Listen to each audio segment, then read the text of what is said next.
So today we're going to be talking about two really fun things. We're going to talk about slope fields, which are a great graphical way to capture ideas of what's happening. And we're going to talk about something called separable differential equations, which we've been giving it another name in the last couple of sessions. We've been calling it the black box. It's like, aha, we're going to feed this into a black box, and then it comes out with an answer. I'm like, ooh, how mysterious this black box is. Actually, it's not so bad.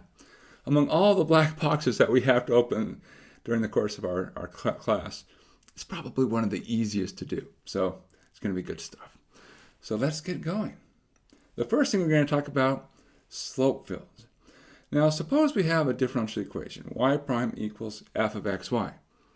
Now the ideal thing, the thing we'd really like to do, is to solve for y as a function of x. In other words, we'd like to get a solution. But the problem is, it can be hard. And sometimes it can be basically all but impossible to get an explicit solution. Of course, we might get approximations. And so what we are interested in is how can we capture information? How can we get some insight into what's happening and maybe get some of those approximations that we're after? So the way we can do it is to think about, well, even if I don't know everything, if I know I go through the point A, B, then the y prime equals f of xy, I can compute f of AB. Now what is that? Oh, okay, it's y prime, right? At that point. But what is y prime? Now, one way to think about y prime, it's the rate of change. It's how does y change with respect to x? But there's a nice graphical interpretation. So we can say, oh, y prime, that's the slope of our tangent line. Ah, okay. So that's what we have. It's like we say, okay, I may not know everything, but I know that if I go through that point, and I can say, what does the tangent line look like at that point? Now, why is this good? Well, because the tangent line is a good approximation to the function in the nearby. So we say, great, I can locally approximate what a solution would look like if it passes through a particular point. Okay, well, how does that help us? Well, what we can do is you can say, we can start by taking our grid, and then we can do it through a lot of points. So in other words, we go through, and for every point that we have, we say, look, we can represent what will the tangent line look like at that particular point. So what we'll do is we'll create this sort of, we call it the slope field, and what it is that at every point, so if, say, here's my point A, B, the f of AB gives me that slope of the tangent line, and so we draw a mini tangent line. And then what we do is we just repeat for every single point. And of course, you might say, wow, that seems like a lot of work. And the answer is, yes, that is a lot of work. But we can start to capture the behavior of things locally. And then once we see it, we can start to say, oh, this is what curves will look like by tracing their pattern over some extended period. And so that's the idea. That's the idea of these slope fields, is to say, okay, let's look at the tangent lines and see if we can understand information about what's happening about the function. Now, what's the good news? This works for anything, even if it's completely 100% hopeless for us to solve the differential equation. We say, look, we can always draw these slope fields, and great, we gain insight. What's the bad news? Well, you can imagine it takes time to do all these. So we might think, oh, it's kind of computationally intensive. We're going to have to invest a lot of time. Every single line segment is a computation, and then you have to draw it. You can imagine you have hundreds or thousands of these line segments. Now, back in the old days, we'd be like, that seems terrible. But nowadays, we have something great. We call them computers. And computers, it turns out, they love to compute. And so we can use computational technology to help us create these relatively quickly. Now, there's other things as well. We're talking about approximations. And you might say, well, wait, how do we go from a slope field to an approximation? And what we can do is we can say, all right, suppose I start at a particular point, then what we can do is to follow, right? Because this tangent line is saying, look, locally I should be behaving like that. So I can move sort of in the right direction, and I can see, okay, now as I move over, what's happening to the tangent lines? Well, it looks like they start to shallow out, and then they start to turn down. And so we say, okay, by following the tangent lines, we can start to understand how does our curve turn? How steep should it be? Are we turning up? Are we turning down? Are we flat? And so forth and so on. So we can get approximations. But the thing is, approximations are inherently, there's errors. And so we're not going to be exact. And the other thing that can happen is that sometimes even small changes in where we start can lead to very dramatically different outcomes. And so we always need to take approximations with a little bit of a grain of salt. So we have to be careful. By the way, you'll notice here that we're talking about saying a rough connect the dots type thing. That's what was going on when we're like, okay, start at a point and then just sort of go a little bit and say what happens next, and then go a little bit, what happens next. So we're connecting. But we're not going to say, oh, we go exactly to the next one. We're just saying, look, use the idea of local behavior to help guide us in what the solution should look like. Okay, well, let's actually try an example, right? Of course, we should be able to do this. And so we'll start with something not so bad. So draw a slope field for the differential equation y prime equals x plus y. And now, of course, if we just say draw a slope field, we need to say where. Where do we take our points of tangency? And that's the next part, where we sample on the integer points. So integer points means we want whole numbers. And we're going to have x and y going from -3 to +3, so in both directions.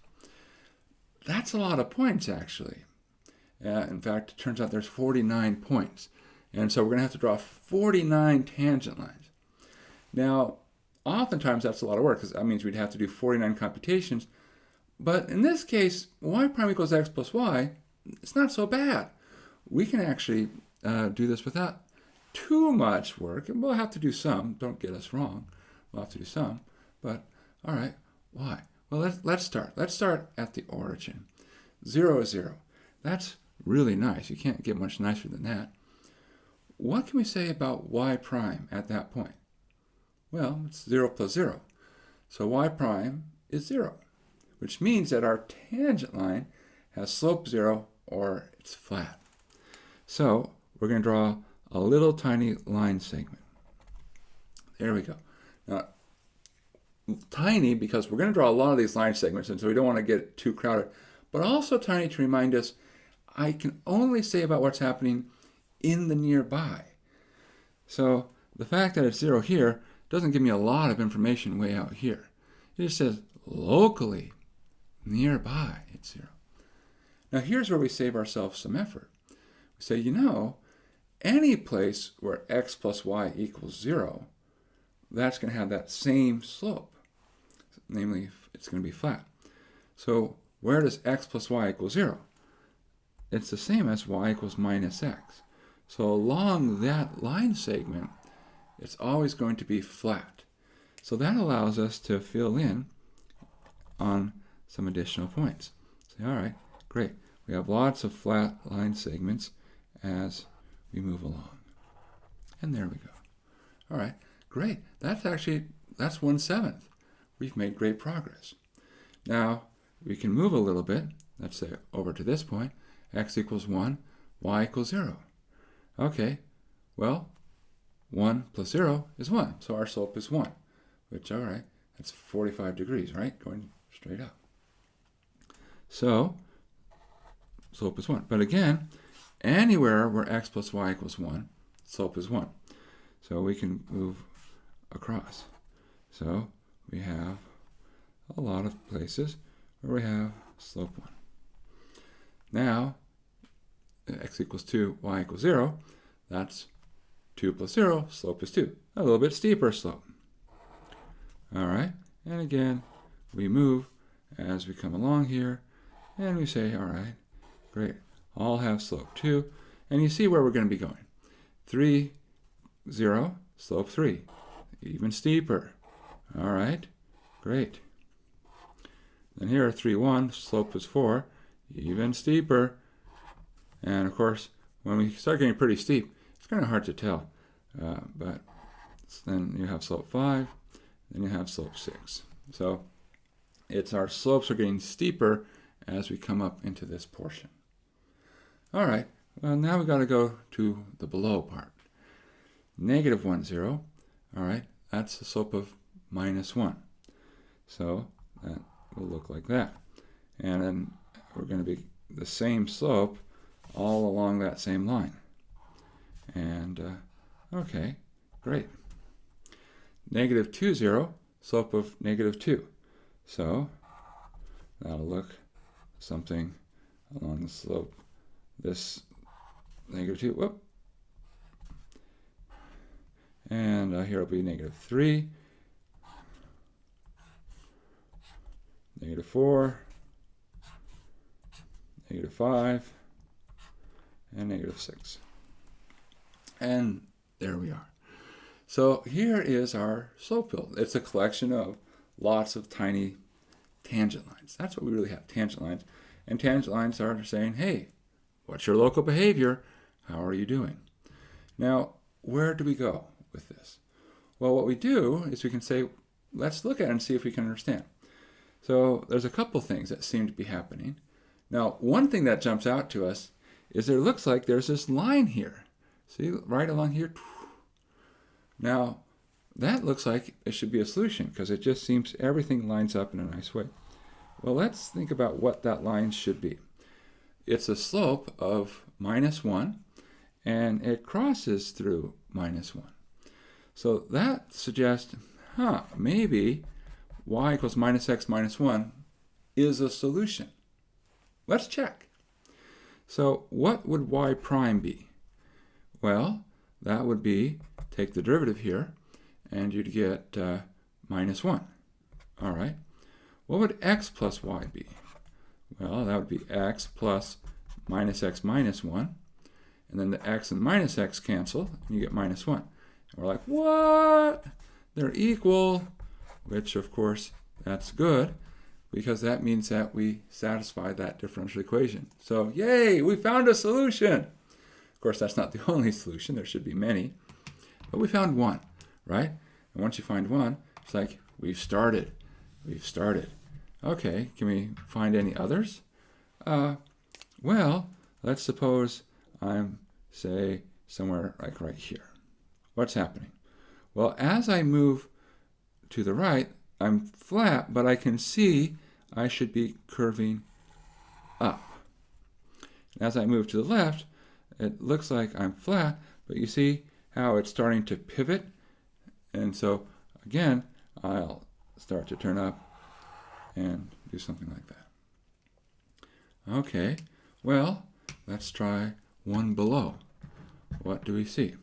Well, if we're below, say I start here, well, as I move to the right, I'm going to be going down, but you see, we're going to be going down steeper and steeper, because as I move down, I'm going to get even more steep as I move along, and then as we move up, well, we're going to approach. Oh, this is a bad picture.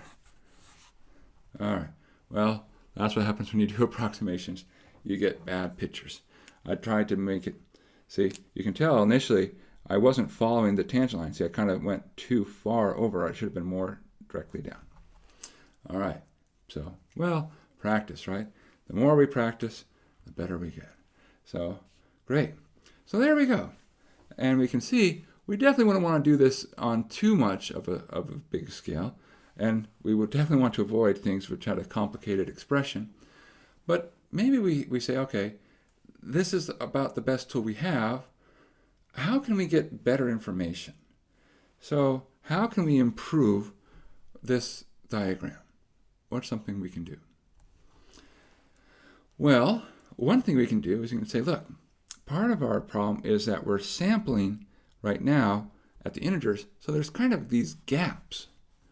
and we look at these gaps and say, well, what's happening in between those gaps? Can we refine our information? The answer is yes. Yes, we can. Yes, we can. And how do we do it?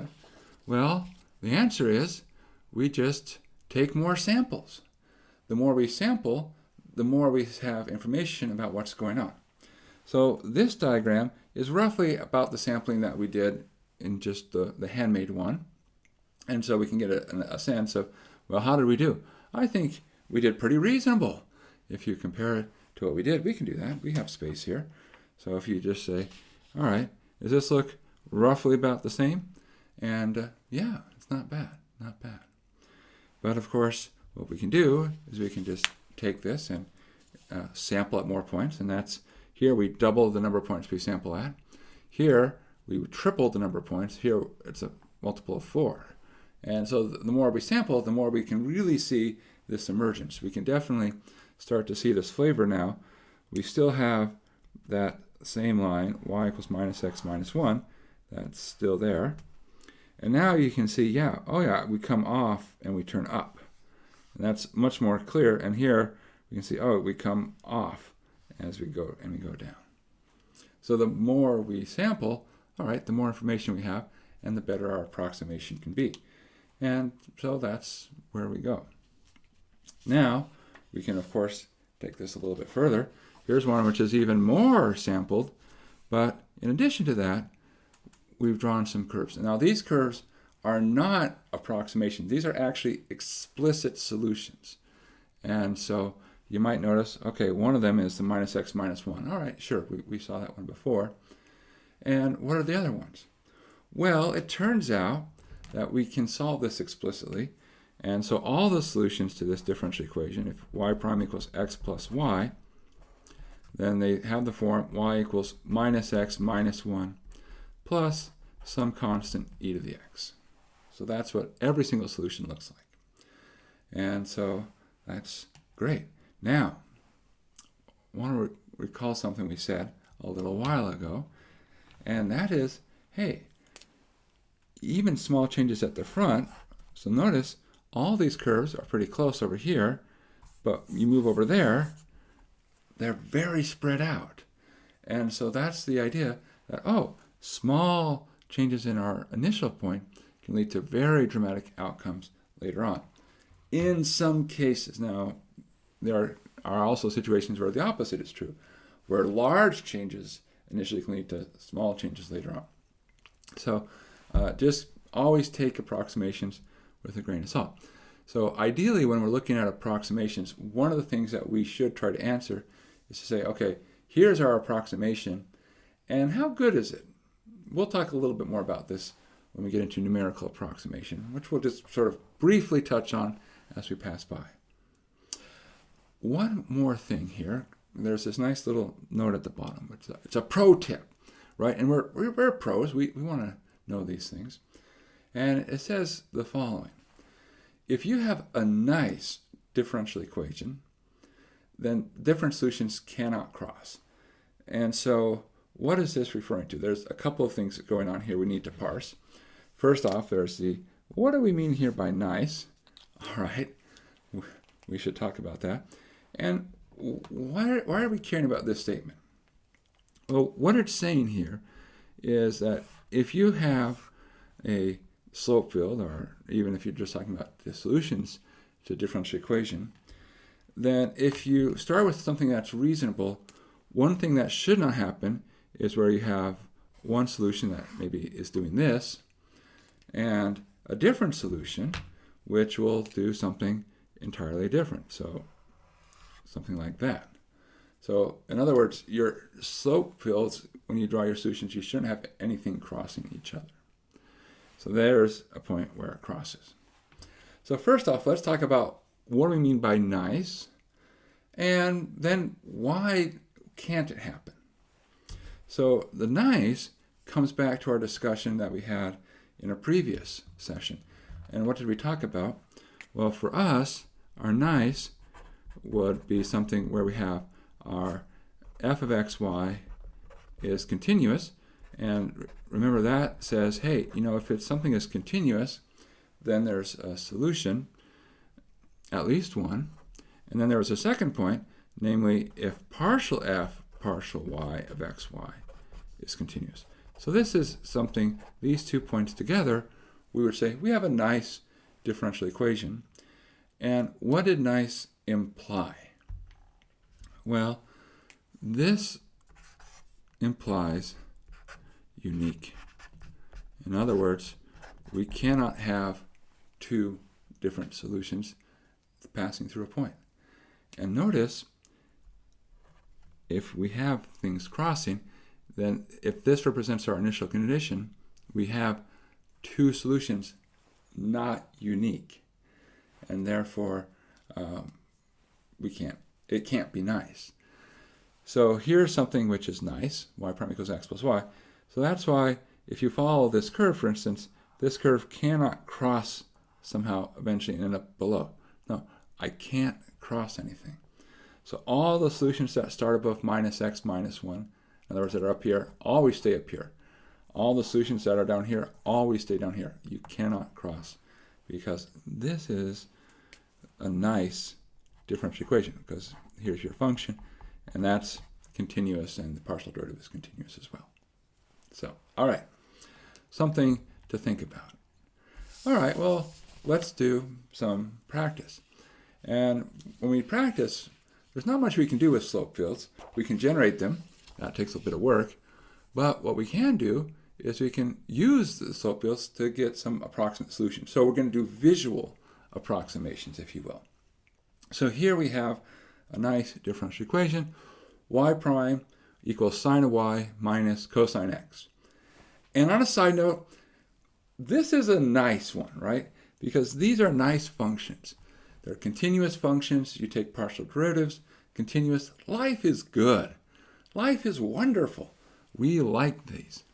All right, so what can we do? Well, we can find solutions by plotting. And let's also mention something else we can do. Suppose we're given that y of minus 2 equals 2 and asked, well, estimate y of positive 2. Okay, that's a problem. So how can we do it? Well, what we can do is we can say, all right, well, where is minus 2, 2? And there's actually a grid here. You can see it. Minus 2 plus 2 is right there. So what are we going to do? Well, what we're going to do is we're going to follow along. What is the slope field telling us? So as we move to the right, we see initially we're going up, and then look at our slopes. They're starting to level off. So they're leveling off, they're getting flat. They go a little bit down, but not too much, see, because we're going to level off again, and then we're going to start to go up again, and move up, and then start to level again. So again, roughly speaking, we have this type of behavior. All right. And we can also go in the other direction, and we're going down, but we seem to be sort of shallowing out. Now, how do we estimate y of 2? Well, what we do is we say, all right, here's 2, and here is y of 2. And we're like, oh, wow, look at that. It looks like it's about 3. Now, is it 3? Well, no, that's the thing. It's an estimate. There's a little bit of fudging going on when we draw this curve. We're not claiming this is an exact curve, it's an approximate curve. And so someone else drawing this curve may have made some very small other adjustments, and they may have gotten a different answer. But it's reasonable to say it's near 3, and it's an approximation, it's an estimation. Okay, well, let's start at another point. Suppose we had started down here. All right, well, then we follow the slopes, right? We're going down. It looks like we are steep, but as we come down, we shallow out, and then we start to go up, and then it seems to be that we shallow out again. So, okay, so coming down, starting to shallow out, starting to turn up, It looks like we're starting to go flat again. In the other direction, well, we're going to come up, and then it looks like we're going to be somewhat flat. All right, so there's another curve. Now, let's do one more. All right, we can do lots of these. Well, one more. Suppose I said we start here. So now I'm on over here. This would be at, let's see, 1, 2, 3, 4. So I'm over here at x equals 4. What can you tell me about where I'm going to be at negative 4? Before I even start, what must be true? Can you see it? We've got to mind the gap. We have to end up over here. Why? Well, notice, how could I not end up here? Well, if I wanted to end up above there, what would I have to do? I'd have to cross this curve.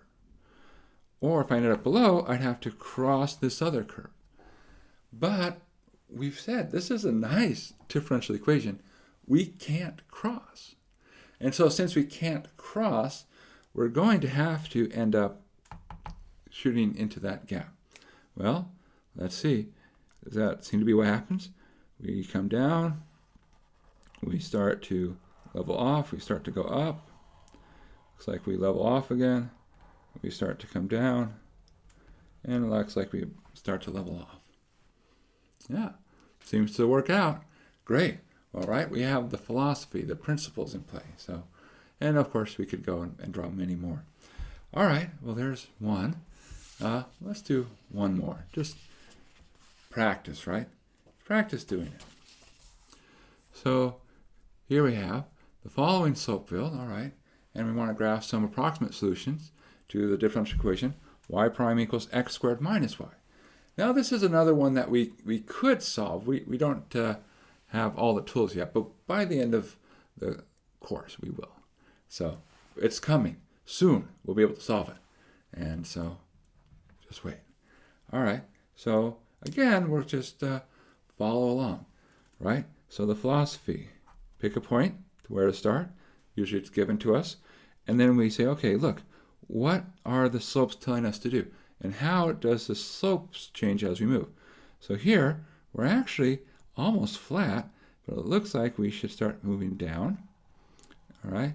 And then we start to flatten out, and then we need to start moving up again, and start moving up at a steeper angle.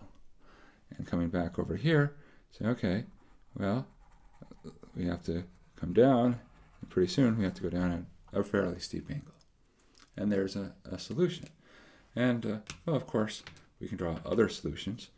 If we start over here, all right, well, we're going to go down pretty quickly and exit. But here, we'll come up, and it looks like we'll come through. All right, well, not a lot of interesting things happening there. Maybe if we start more up here, right, we can see, all right, it's pretty flat, but it starts to come down, and we're pretty steep. And as we move along, okay, move down, all right, but starting to shallow out. And there we are, yeah. And there we go. We have some approximate solutions. And we can make more. And we could have said, okay, well, what happens if you start here? Where will you end up over here, approximately, so forth and so on. All right, so that's slope fields. A nice visual representation of what's happening. And so essentially what it's doing is it's reminding us, hey, what's happening at every local point? And then we can use that to say, okay, if I start here, let me follow the local behavior to help me guide how I should progress and make things that are accurate as to what's going on. All right, good. So that was our first topic. But today is good because we're going to do two topics. So the next one, wonderful topic. It's about separable differential equations. So what do we mean when we talk about separable differential equations? Well, we should look at this word, separable. You know, words are very useful, and they came up with nice words. When you see the word separable, what does it remind you of? Hopefully it reminds you of the word separate. And so that's the key. So when you see a separable differential equation, you should think, oh, really this has something to do with the idea of we're separating something. All right, well, what are these separable differential equations? And these are things which can be written in the form y prime, or dy dx, is f of x g of y. So if you can ever write your differential equation in that form, now that doesn't mean that they start in that form, but if you can get to that form, it's separable. So, all right, so what's great about these? Well, the nice thing is that there's a very simple 3-step process to solve these. So the first step, well, step 1 here is to separate, which, all right, that's pretty reasonable. A separable differential equation, we should separate. Now the question is, what do we mean when we say separate? Well, the idea here is we see two variables in play, namely what we would call the independent variable or the dependent variable. Or if you like, the independent variable is what goes into the function, the dependent variable is what comes out. So usually we have x and y. So we have these two variables, x and y. It could be x and t, it could be p and t. It can be anything. The names don't matter, but there's two variables. And we have something equals something, right? Y prime equals something. And so the idea is to say, hey, let's put all the y's on one side, all the x's on the other. So in terms of the equals. So we're separating the variables into the two different sides. So we can write that as y prime over g of y equals f of x, right? So what we do is we say, oh, move the g of y across. But again, the idea is just put all the variables together. Now there's another way to do this. And oftentimes, in practice, this is what we do. It's a little bit of a cheat, but you can justify everything and say, look, it all works out. So that is to say, well, think of y prime as dy over dx. Now, when you have something dy over dx, you have this sort of tendency to think, oh, there's something called dy, there's something else called dx. I have these two pieces. Actually, dy over dx is not two separate pieces, it's one thing. So that's why you're not really allowed to separate them out. They're not independent of each other, they're connected. But suppose we ignore that small technicality and say, okay, well, what we can do is you can say, all right, there's an x. I should move it to be with the other x's. So move that dx to the other side. And the g of y, I should move it across. So d of y over gy equals f of x dx. All right, so let's suppose we've now completed step 1. We've been able to separate. Life is good. Step 2, integrate. And we're going to integrate both sides. All right, great. So now what we have is the idea that says, look, if I have two functions and I take their antiderivatives, what's true about those antiderivatives? Well, they're almost the same. Almost, the reason you have that almost is that they can differ by plus c. So that's where the plus c comes in. Two antiderivatives are the same up to plus c. So that's why when we integrate, we have a plus a constant. Now again, you can integrate either side, either form. So you have the y prime g of y dx equals f of x dx plus c, or you could do the integral of dy g of y equals integral f of x dx plus c.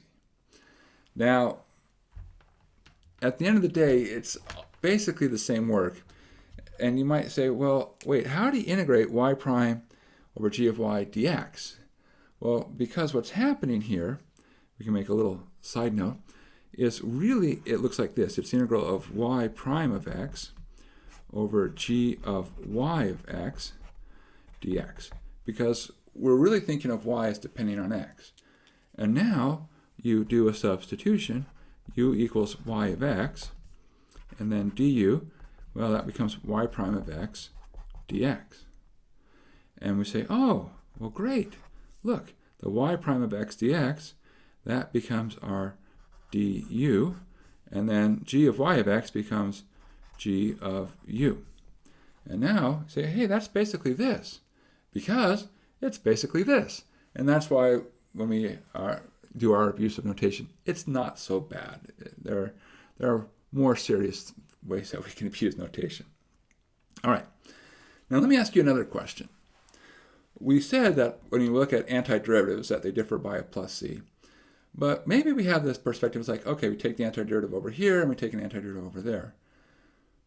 Doesn't it always should be the case that whenever we do an antiderivative, we should add a constant? Shouldn't there be two constants? Why is there only one? What happened to the other constant? Okay, so that's actually a good discussion to have. We should have this discussion because it's going to start showing up. We could have added another constant, but there's this nice philosophy. Okay, so we're going to have a note about constants. And namely, our philosophy when it comes to constants is the following, that constants are very spongy. So constants, I like to say they're like sponges in that they absorb other constants. And so what does that mean? Well, let's do an example. Suppose I have a constant, and let's say we'll call it c, and I double it. So if I have 2 times a constant, what do I have? I still have a constant, right? So what I can do is say, look, I'll just replace this by a different constant. What if I have e to a constant? All right, what is that going to be? Well, e to a constant is still a constant, so I can replace this by a new constant. So it's this idea that in some cases, when we have constants interacting with other constants, we can use that to absorb. Now, be careful, there's limitations here, but the basic philosophy should be like, hey, this operation I'm doing where I'm combining a number with this constant, is it just a constant? And if it is, let's just put it all together. So you'll see this happen from time to time where we say, oh, and this just sort of absorbs the other constant. Okay, so we've done the separation, we've done our integration, and we have 1 plus c. And in some sense, when we've done the integration, we're actually pretty good. We now have our function y. There's no more y primes. Y prime goes away with the integration. That's, in some sense, the goal of solving a differential equation. We have to figure out how do we integrate. Well, here we did it. We integrated. So the last step is a lot of it is cosmetic. And it's, well, how do I write it? Well, I like to think of this as the uncomplicate. Now, you might say, wow, uncomplicate. What a word. And then, wait, is that really a word? No, it's not a word. It's a made-up word. But I like to sort of have that sort of separate, integrate, uncomplicate. So it's not, has that nice cadence to it. And so what uncomplicate means is it says, okay, now you can solve for your constant and solve for y. Now, the way you do that is up to you.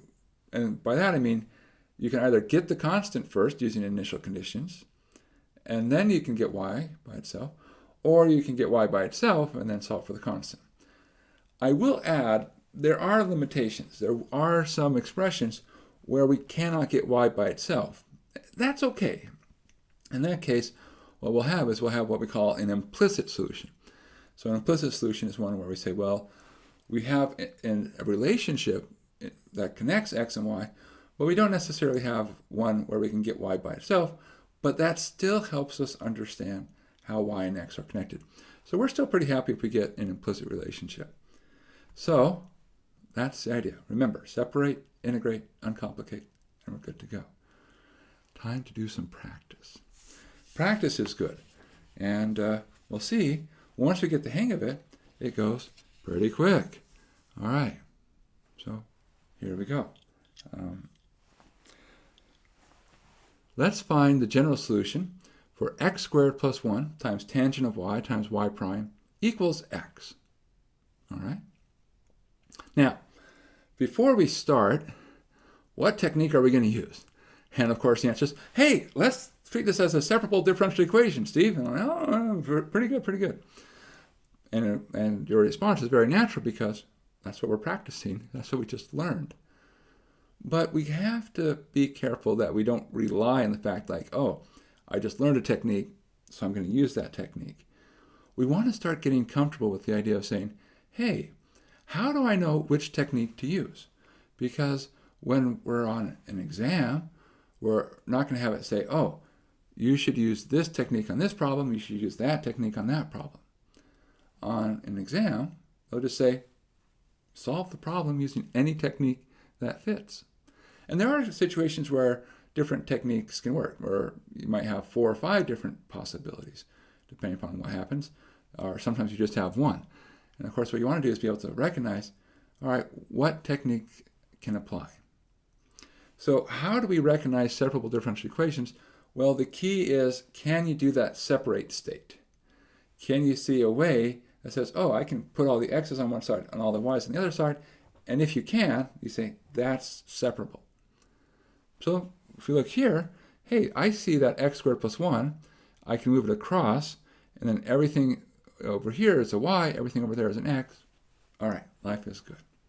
All right, back to our regularly scheduled problem. So we can say tangent of y times y prime is equal to x over x squared plus 1. And I prefer to rewrite y prime as dy over dx and actually split that up. So we can write this as tangent of y dy is equal to x over x squared plus 1 dx. Great. Good. We have our nice separation. Now the fun part, integration. Okay. Integrate, integrate. Now, one of these two is pretty straightforward. The other one takes a little bit of work. Now, depending upon which one you think is which, well, maybe that just comes down to how much practice you have and how good you are with your basic rules. So I'll tell you that the left-hand side, the integral of tangent y, it's actually one of the basic integrals that we should know. So there's a handful of integrals that we should know by heart. And so that one should be pretty straightforward. The integral of tangent is log secant. All right. And we don't need to have a plus c, because we only need one plus c. We'll do it on the other side. Okay, so log secant of y is going to equal something. So the other side, well, that's not quite so immediate, but it's not too bad. What's the right technique? Well, you think, okay, is this one of my basic integrals? And pretty quickly, you're like, no, because there's only 10. It's not a pretty short list. And you say, okay, well, is it close to anything? You know, you start thinking, is there something algebra I can do? There's no trig involved. And you start thinking substitution. Substitution should almost always be one of your first things to look at. And in this case, there's a nice substitution to make here. Namely, if you let u equal x squared plus 1, then we see that du is 2x dx. And we're like, ooh, we were so close. Ah. Now the problem is there's no 2. Okay, but here's another place where, again, we can talk about constants, and constants are very easy to move. So that 2, what I can do is I can move it to the other side. So I can say 1/2 du equals x dx. So I move the 2 across. And great. So what do we have? So what we get, updating this integral, this would become the integral. The x dx becomes 1/2 du. The x squared plus 1 downstairs becomes a 1 over u. We say, okay, well, that's not bad. That's 1/2 log of u plus a constant. Now, we don't stop because we need to have our answer in terms of x. And so here we replace u by x squared plus 1. And we say, okay, so that's 1/2 log x squared plus 1 plus a constant. And I can say I don't need to worry about absolute values because, well, x squared plus 1 is always positive. All right. So 1/2 log x squared plus 1 plus a constant c. All right. Now, what comes next? Well, let's suppose we want to get it a little bit cleaner. What can we do? Well, it seems like if I want to try to get y more by itself than it currently is, I don't want to start stripping away the functions. So how can you get rid of the natural log? Well, to get rid of the natural log, we say, hey, what's the inverse function for natural log? And the answer is it's e. So e to natural log secant y is e to 1/2 natural log x squared plus 1 plus c. All right, well, so we're going to end up with secant y. That's great. We'll come back to this in a second, because right now someone is probably saying, do you, Steve? Let me come back to that. I understand your skepticism, and I'll answer your skepticism in a second. Equals. And for this one, let's come to the side. Let's do some work on the side. So we have e to the 1/2 natural log x squared plus 1 plus c. Now, what can we do? Well, there's two things we're going to do in the next step. First off, do you see the half? That 1/2, we can take it and move it inside the natural log. So that can come in, but it comes in as an exponent. Now, the other thing is, do you see this plus c? Well, that plus is up in an exponent, and we can move it so it's not a plus. And the way that happens is we say, look, this is the same as e log x squared plus 1 to the 1/2 times e to the c. So addition becomes multiplication. All right. Now, this first piece here, well, e log, they undo each other. So we end up with square root x squared plus 1. Then e to a constant, well, that's what we mentioned before. E to a constant is a constant. And so we get a constant. So we get secant of y equals constant square root x squared plus 1. And that's pretty good. So I'm going to box it to send a signal. I'd be pretty happy with this answer. Now there's two things I want to talk about. Now the first thing, someone would probably say, whoa, Steve, hold on a second. That has an absolute value around the secant. Where did that absolute value go? Good question, good question. Well, let's suppose, what can the absolute value end up doing? It can either cause it to not do anything, or it puts a minus in front. Well, what's the minus doing? It's multiplying by a constant. And so what can happen is, if it were having a minus here, I could move that and absorb it into this other constant. So because I have this constant here ready to absorb, I'm definitely okay. Nothing bad happens. All right, so that's one way for me to justify I'm okay with leaving the absolute value signs off. Now, the second thing you might say, couldn't we go one step further? Couldn't we say, let's really get y completely by itself? Okay, what would we do? Well, we can use an inverse function again. And so another thing that you might write is say, well, look, take the arcsecant. Arcsecant of secant would get us back to our original function, right? We'll come back to that in a second. So shouldn't we have arcsecant c square root of x squared plus 1? And this is not actually a bad answer, and this one is probably one that we would also be happy with. Why didn't I choose this one? So this is a mild discussion, and there's some subtleties here. So I want to actually be explicit and say, there's reasons why this in some senses is not as good an answer. When you look at the arcsecant function, what can you get out of the arcsecant function? In other words, what are the possible outputs? And here's where things can get messy. See, not everything can come out of arcsecant. It has a very specific range. It only goes between 0 and pi. And so this is fine as long as you start with y between 0 and pi. But if you don't, then the arcsecant is off. So in some sense, what you should say is y is this arcsecant plus some appropriate multiple of pi. And so because that arcsecant has the issues with its range, that's why it's not as good an answer. But I would be happy with either. Personally, I would be happy with either. All right. Well, good. That's not so bad. Let's try another one. Okay, next problem. Find y of x given that y prime is equal to 3x squared e to the minus y, and that y of 2 equals 0. Now in this case, we're actually going to solve for a specific solution. If you think back to the previous problem, we didn't have an initial condition, which meant that really what we were looking for is just some arbitrary expression and there'd be a constant involved. Here, we're going to solve for the constant. All right, well, what technique are we going to use?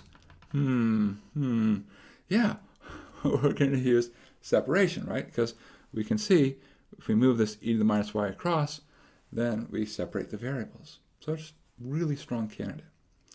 So how do we move e to the minus y across? Now, one way you can think of it is you can divide by e to the minus y.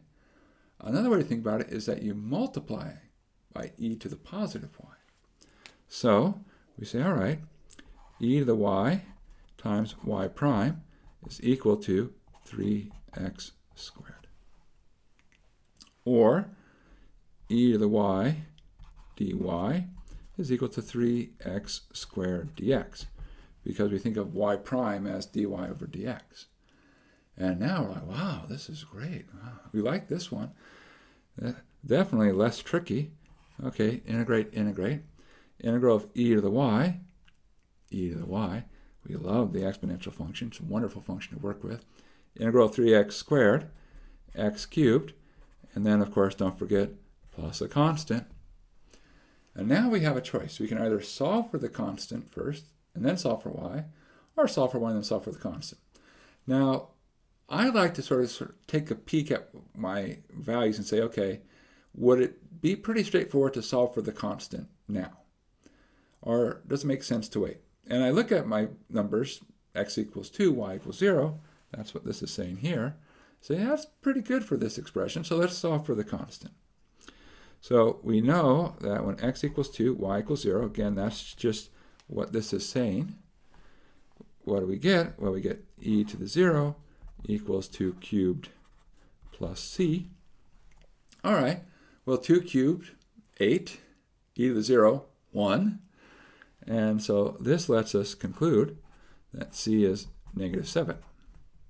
So we get that e to the y is x cubed minus 7. And finally, to get y by itself, well, take natural log. Y equals natural log of x cubed minus 7. And we're done. That's it. That's not so bad at all. What? That's actually rather lovely. We're getting pretty good at that. Wow, we should have more problems like this. Might be what you're thinking. Well, maybe. But once we get enough practice, all problems will feel like that. They'll just flow from our pens as if they're magic. All right, last problem for today.